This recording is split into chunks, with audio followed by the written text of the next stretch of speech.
Hello everybody, this is Elias5891. Welcome back to some more KTANE tutorials. This time we're going to go over the chess module as you see here. Before we jump into it, this module does require you to know how the pieces in chess move. So, if you're unaware of that, I did make a quick little cheat sheet here, kind of just to review it.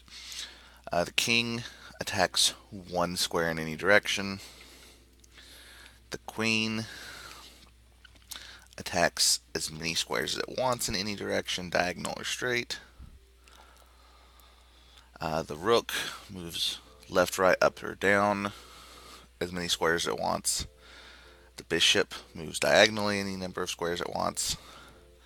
And the knight moves in an L shape. 2 squares in one direction, and then 1 square in a perpendicular direction. So 2 up, 1 left, 2 right, 1 down.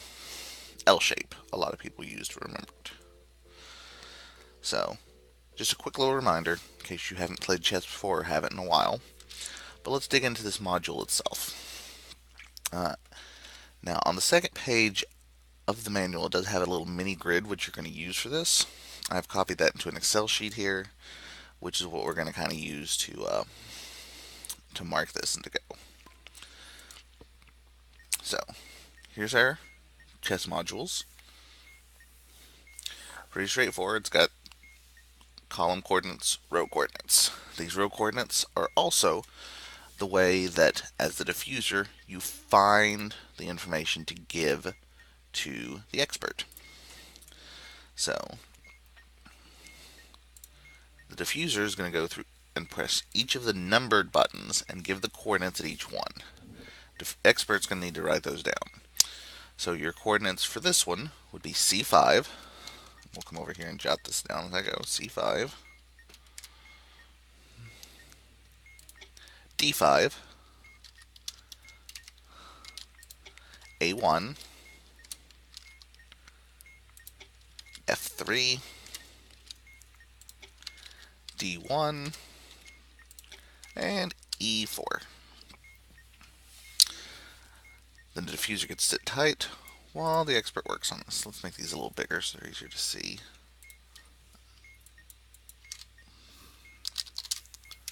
There we go.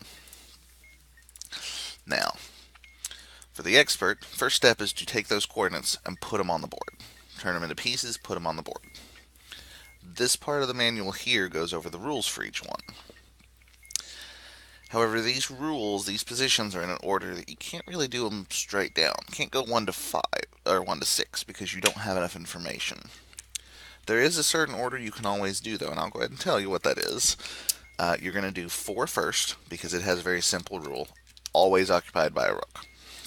So we're going to take the 4th position, F3, that's a rook. I'm going to mark it with an R for rook. Position 5 can also be done immediately. It's a queen if the space is white, otherwise it's a rook. 5th one is D1, it's white, so it's occupied by queen, Q. Now you can go from the rest of them from top bottom. So position 1, occupied, that's C5, occupied by a king if position 5 was a queen. Position 5 was a queen, so this is a king. Okay. Then we go to number 2, occupied by a rook, that's D5. Occupied by a rook if the last digit of the serial number is odd. Let's take a look at that. We didn't see that. No, it is not odd, it is even. So, otherwise, the field is occupied by a knight. We'll put an N for knight since K is king. Matter of regions. 3rd position, A1. Occupied by a queen if there is less than 2 rooks.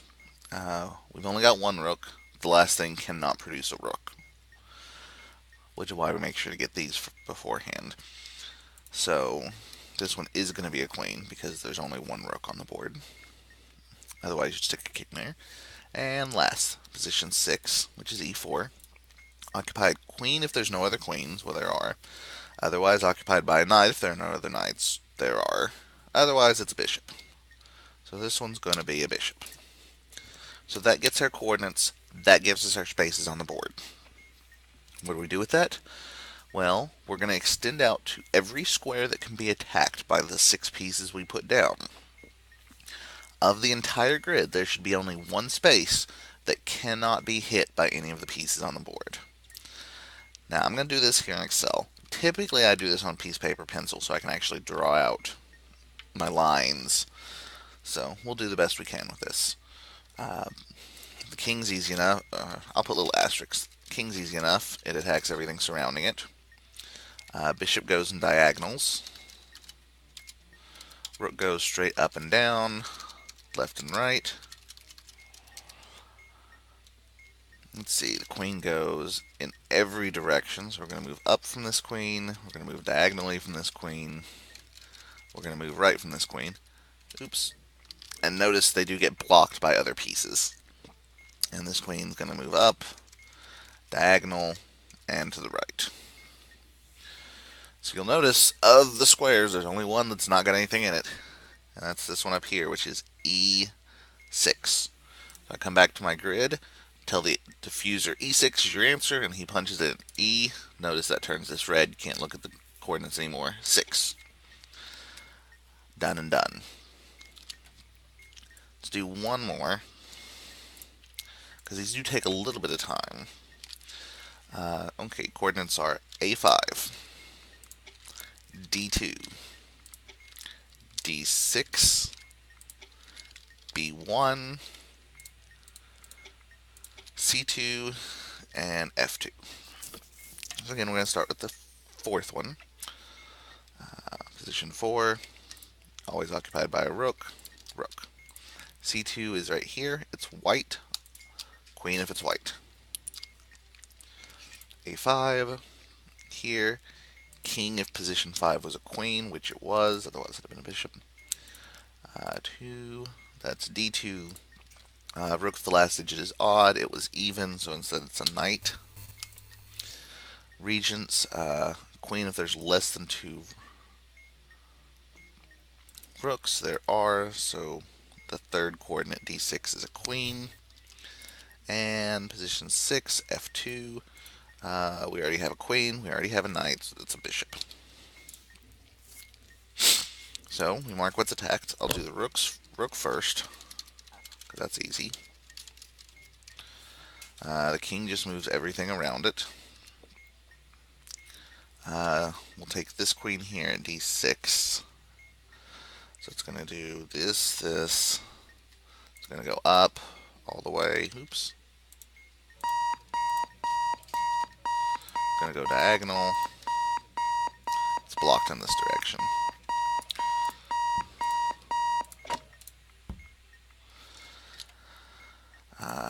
Here's this queen, so it's going to go diagonally to the side, up and down, to the diagonals. The bishop is going to move diagonally. And the knight is going to move in an L shape. It hits this one. 2 right, 1 up. That leaves us with one unattacked square, E2. E2. And that's how you solve a chess module. Now let's say you're going through, you get your coordinates, you punch in something, you're like, oh wait, no, it's not B3, it's D3. You can switch the letter, but if once you put in a number,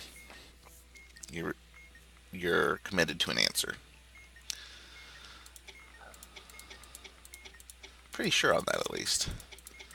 Guess I could solve one more. Except I didn't get the coordinates for this one.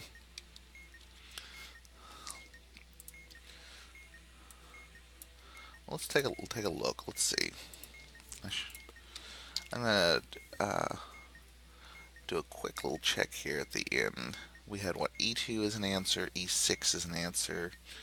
The other one I can kind of look at the code and see A6 is the answer. So we know A6 should be the answer. I started with a C, so let's hit A6. So yeah, you can change your letter, but once you punch in a number, you're locked in, and you can't look at any more coordinates until you give it an answer. So it is very important to do that. But that's how the chess module goes. It's definitely one that's a little slower as you're getting used to it, as you're kind of learning to do it, to put things on the grid.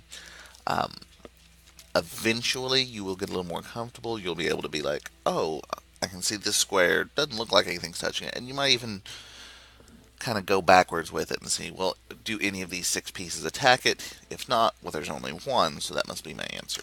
So there's other ways you can kind of learn to do it as you get a little more comfortable. But that's kind of the intended tried and true method as far as it seems. But anyway, that's it for me for this time. Thank you for watching. If you have any other comments, questions, concerns, or suggestions, please leave them in the comment section down below.